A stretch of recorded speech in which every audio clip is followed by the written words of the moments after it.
मार्क्सवादी communist party की ओर से आज जिला शासक कार्यालय के सामने विरोध प्रदर्शन किया गया। इस दौरान उन्होंने राज्य सरकार विरोधी नारे लगाए, साथ ही कोयला और बालू की जो तस्करी की जा रही है उसे लेकर अपने वक्तव्य रखे।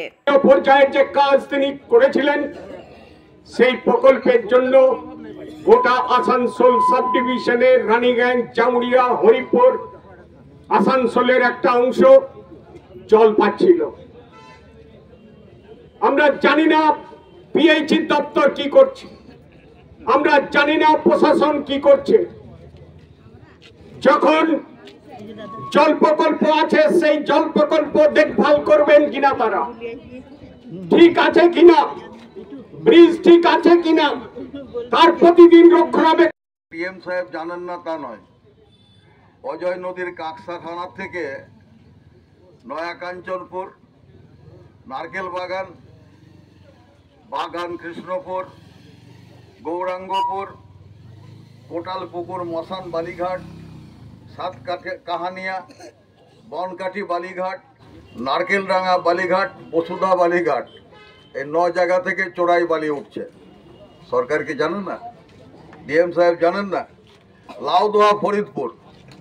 লাউদোয়া ফরিদপুরের নতুনডাঙ্গা, বেলতলা বালিঘাট, পানশিউলি বালিঘাট, মাধাইপুর বালিঘাট, রসিকডাঙ্গা পিওর সামলা বালিঘাট, ভাবুরিয়া বালিঘাট, গৌরবাজার বালিঘাট, পাণ্ডবেশ্বরের এই এতগুলো জায়গা থেকে বেআইনি বালি রোজ কলকাতায় পাচার হচ্ছে।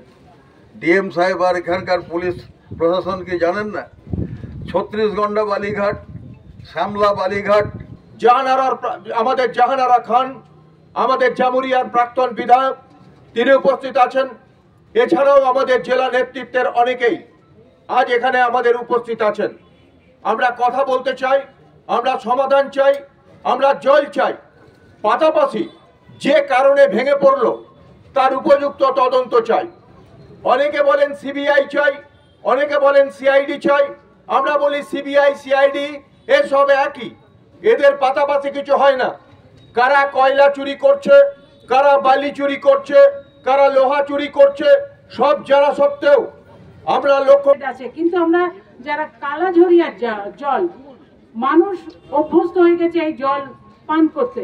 এখন এমন অবস্থা হয়ে গেছে যে মানুষ স্নান করা তো দূরের কথা, জামা কাপড় কাচা, শৌচালয় যাওয়া, এক ফোঁটা জল নেই। বর্ষাকালে জল চারদিকে থই থই করছে, কিন্তু মানুষ প্রয়োজনে জল পাচ্ছে না। গরিব মানুষ 1 ড্রাম জল 100 টাকাতে আমাদের কিনতে হচ্ছে। এক ছোট ট্যাঙ্কার একটি জল 1000 টাকাতে নিতে হচ্ছে, তাদের 3জন 4জন মিলে ভাগ করে নিতে হচ্ছে। কারণ জল ছাড়া তো আমরা বাঁচতে পারবো না। আমাদের যখনই এই প্রকল্পটা ভেঙে পড়েছে তার পরের দিনই, সেই দিনে রাতে আমাদের নেতৃত্ব, পার্থদা, আমাদের এখানকার ভূতুদা, এরা সবাই মিলে তারপরের দিনে আমাদের ডিএম অফিসে এসে জানিয়েছিলেন, বলেছিলেন যে এই প্রকল্পের জলের ব্যবস্থা যদি তাড়াতাড়ি না করা যায় তাহলে কিন্তু মানুষের খুব কষ্ট হবে। হ্যাঁ, অনেক মানুষ আমাদেরকে বলছে, দিদি রাস্তায় নেমে আমাদের রাস্তা অবরোধ করা উচিত। রাস্তা অবরোধ করলে তবে প্রশাসনের आसनसोल से बिजू मंडल की रिपोर्ट, पीवीटीवी न्यूज।